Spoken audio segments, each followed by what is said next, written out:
Hello, you speakers. I'm Katza. And I'm George. And I'm Javier. I truly believe collocations will make your life easier when it comes to preparing for your speaking tests, such as IELTS, TOEFL, Cambridge, you name it. What do you think, guys? Absolutely. Collocations will not only help you with these tests, but will also make you sound more natural. They'll also help you understand English more in depth. I wholeheartedly agree, guys. Collocation will definitely help you get a much better grade in any kind of standardized test as soon as we find out what a collocation is. Do you know what a collocation is? So stay tuned. Today, you're learning 5 essential advanced collocations to succeed in your English speaking test.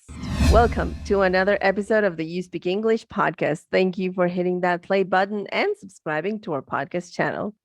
Let's get started with our first section. Okay, guys, we're going to be focusing right now with most common mistakes advanced learners always make. Okay, one example is that something that you hear in Spanish that sounds pretty good in Spanish when you actually make a direct translation will not be exactly the same in English. Example, a person might say, "My friend recommended me to buy this car." The correct way should be, my friend recommended that I buy this car, or he recommended that I buy the car.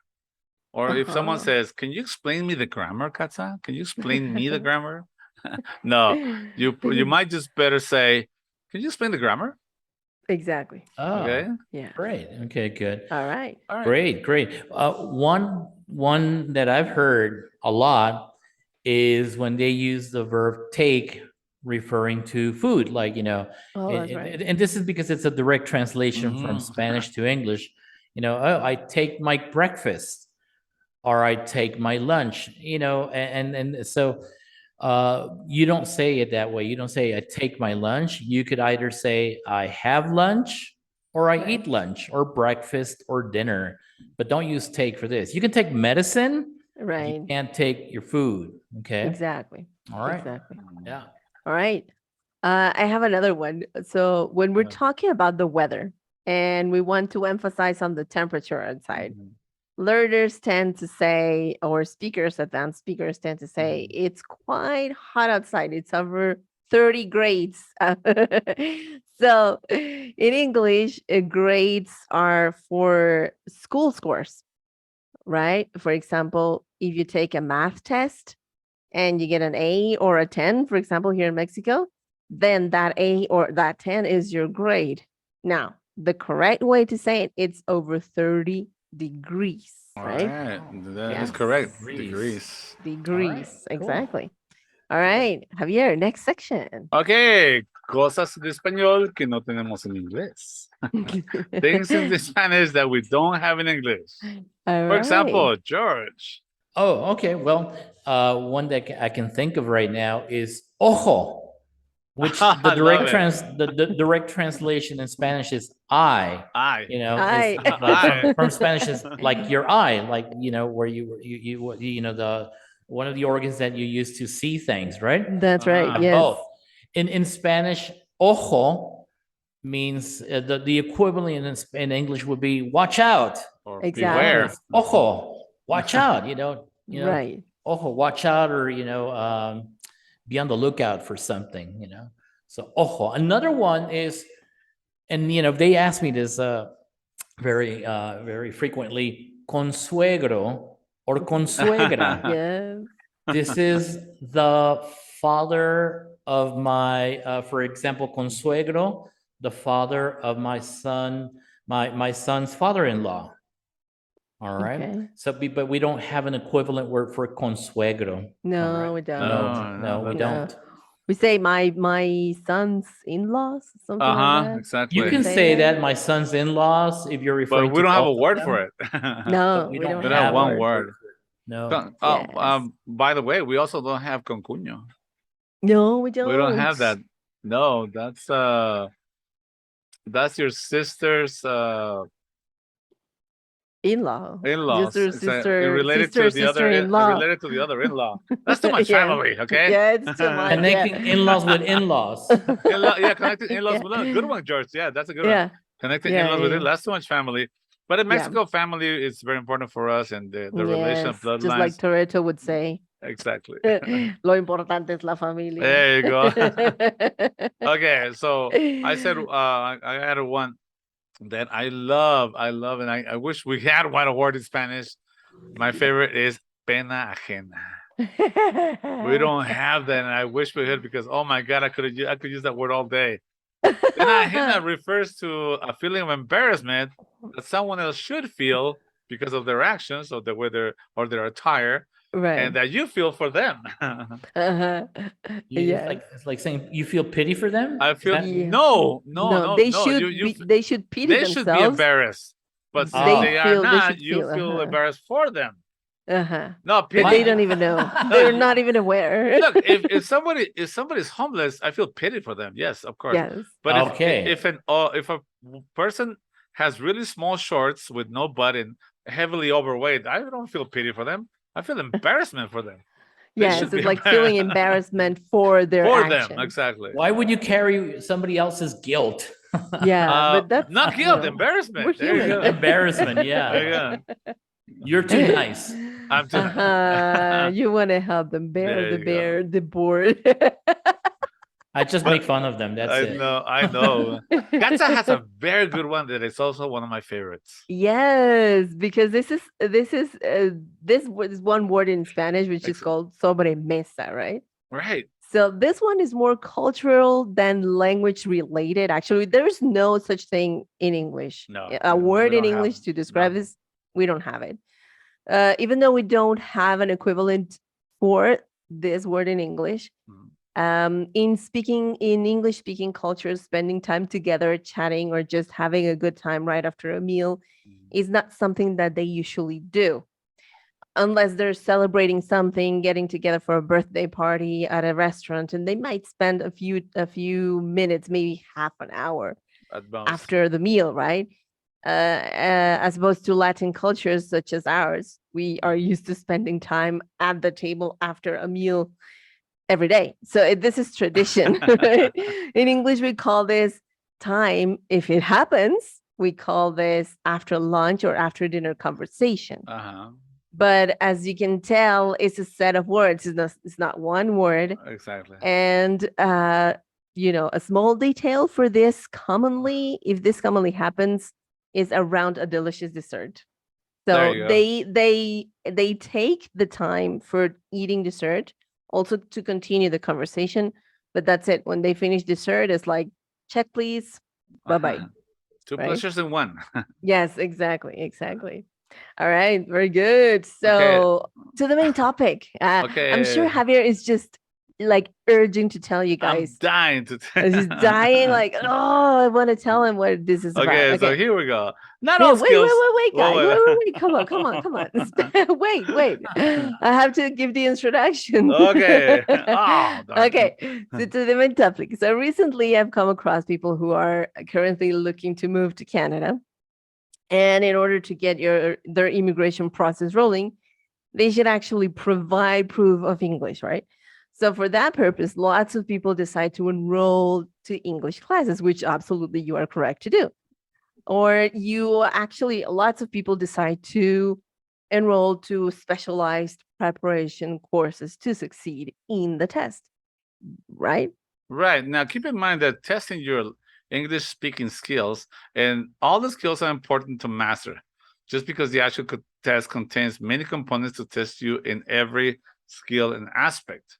But Right. one decisive component is your performance in the speaking test. Oh, yeah. Yeah, Sadly. absolutely. Sad but true. Now, just a reminder, guys, here at Uspk, our English school, we do have these courses, these specialized courses. You know, I mentioned them: the TOEFL preparation courses, TOEFL IBT, TOEFL ITP, the IELTS courses, where, as Javier mentioned in Katza, one of the 4 components is speaking. Okay, is the speaking component. That's the component, is one of the parts of the test. So we do have these preparations here, and our students who have taken these courses with us have successfully, I can happily say that, have successfully passed these tests. Okay, But today we're here to get you started with some collocations to show the examiners that you are a master in English. Yeah. Now, Javier asked a really interesting question. We're going to talk about collocations, but what are collocations? Well, Yes. I'd like to start by explaining what a collocation is with a little Yeah. example. Little example. Okay, so George and I are about the same age. Katza is much younger than us, so I'm sure Katza always had a color TV, right, Katza, when you were a child? Yes. Did you ever have the other kind of TV? What kind of TV did you, those before color was? I can't really remember, but I'm sure we did. Okay, but Yes, I'm sure what we kind of did. TV did you have before it was color TV? Yeah, black and white. Black and white TV, or did you have a white and black? Oh no, black and white. It's not white and black? No. Can I say white and black? No. No. Why? Because of collocation. That's the way Because we it's a say it. collocation. That's a Exactly. collocation. We can't say white and black TV. We have to say black and white TV. You get the Yeah. idea? So Yes. that's an example of a collocation. Collocations, basically, guys, are a set of group of words that often go together.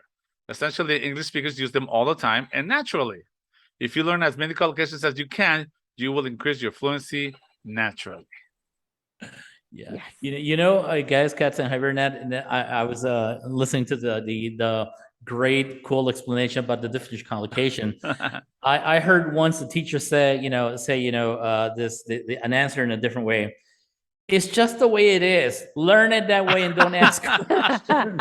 Just memorize it that way and don't ask me difficult questions. Oh, you remember her? Oh, I remember her totally. Teacher in our school where But George why and I is used- it? Why But isn't why? it listen to and not listen at? I don't know. Just remember it that way. Okay. Don't make life more complicated. And she you know? said, guys, Yes. come on, ask me questions I know, okay? Okay. Oh, God, I miss her. I miss her. All right. Okay. Okay. Good. George. So let's start. Okay, with our first collocation. You guys might want to grab a pen, piece of paper, and write them down. Okay. The Yes. first one is wholeheartedly agree. I wholeheartedly agree.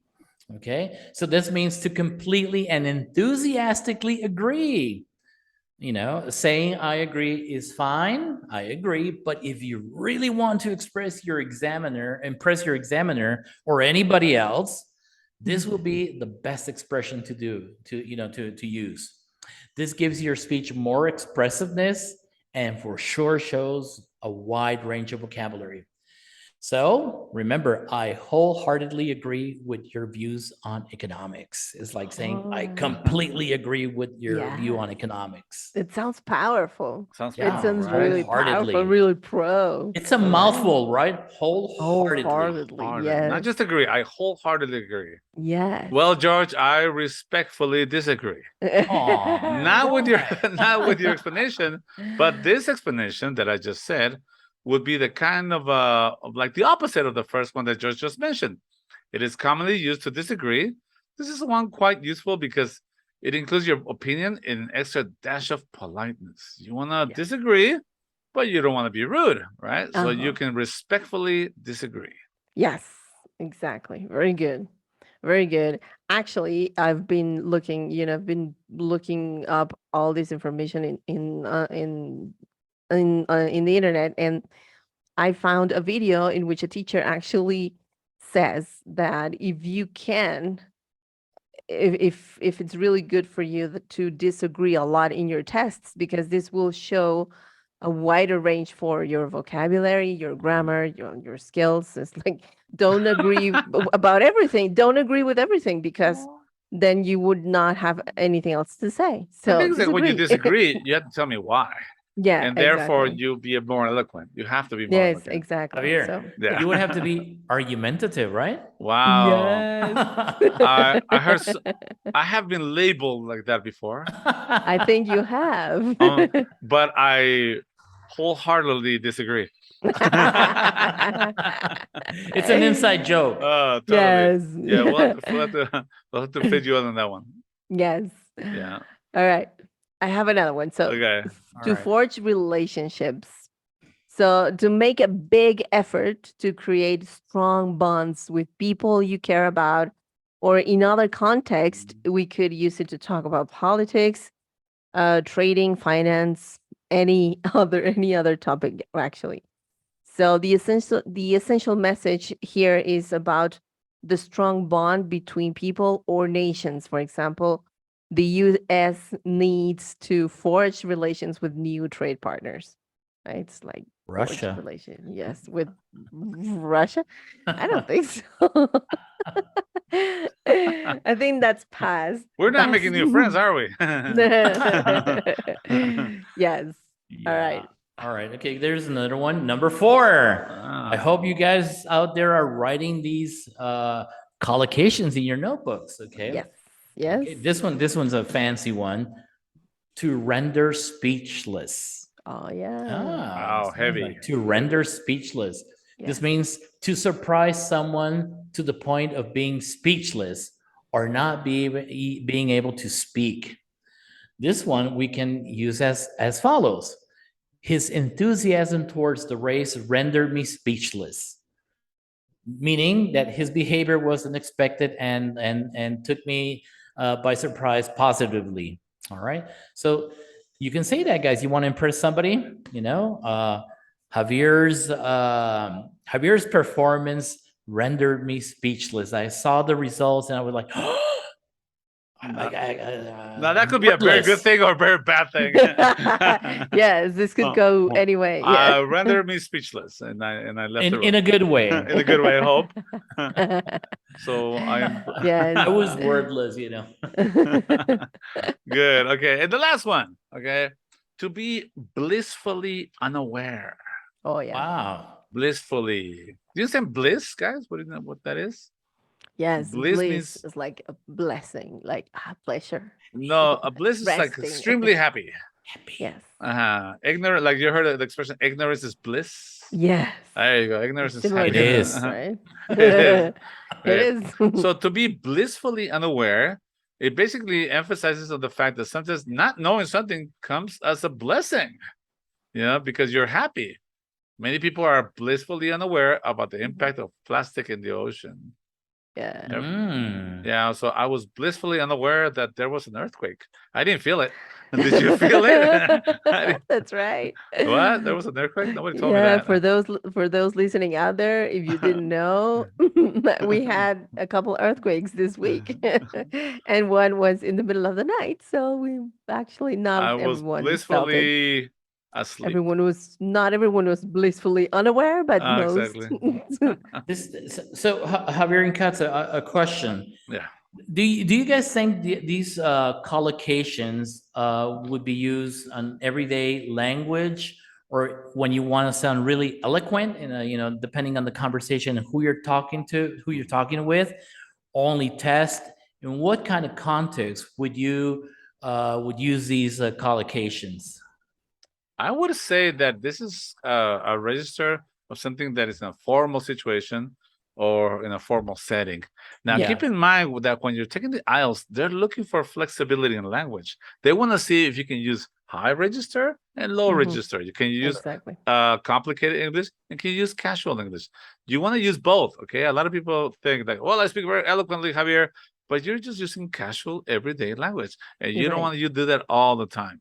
Yeah. Show me how flexible your English is. Replace very sometimes. Yeah. Oh, by all means, don't just say very all the time. Yeah? Don't say I'm very tired. Say don't I'm say exhausted. very important all the time. Exactly. Yeah. So for great. So for instance, in the one that number 4 where it says render speechless, somebody, if you're having just a conversation with somebody in the street, a friend or some stranger, it would sound kind of weird, right? Like, he rendered me speechless. Probably, typically somebody would just say, he surprised me. Wow. Yes. Even with the tone. But if you want to sound really, formal, he rendered. My jaw dropped. Yeah.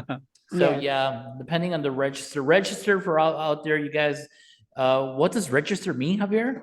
It means the level of English language that you're using in accordance to the setting or the person you're talking to. Yeah. Exactly. Keep in mind, how would you just greet me, guys? How would you say, Yeah, in the morning, how would you greet me? You would Good say, morning. How would I morning. greet you, Javier? Yes. What's up? Morning. Hey, dude. You would Mhm. say, hey, what's up, Javier, right? What's up, Javier? How's Okay. it going? But what if I were the Pope? How would you greet me? Your Your sanctity? Your holiness. Your holiness. There you go. Morning, your Sorry, holiness. I'm an atheist. Yeah, come on. You know? If I were a judge, you would say, Your Honor. you Your know? Honor. So Yes. depends, Honor. guys, depends on who you're talking to Yeah. or the setting you're in. Yes. Exactly. It's definitely going to change. You're not Yes. going to say, what's up, dude, to a Pope, right? No. No. Or a Well, judge. I don't Or know. judge. Yeah, you want to go to jail? You could. Yes, exactly. And I think the tone will be set by the examiner. So you be aware. You need to be aware of that. And you need to Yes. really be on the lookout to the Yes. words he uses. So the words he uses for his questions, Exactly. right? Okay. So there you go. 5 advanced collocations to impress your speaking examiner and render him speechless. All right, let's wrap things up, guys. All right. Well, thank you again for having me. And until next time. All Thank right. you very much. And put into practice what we teach you here. Okay, guys? Don't throw it all away. And then, like George says, write some notes and don't forget to go back and look at your notes. Yes. All right. Okay. This is it for today. Thank you to all of our audience out there. And remember to subscribe to our channel. If you like this podcast, please share it with all your friends. You should also check out our YouTube channel where you can get the video version of this podcast. And of course, you are more than welcome to comment on our videos. You can also visit our website where you will find articles related to English learning and practice. Okay. Until next time. Bye-bye. Bye-bye. Bye.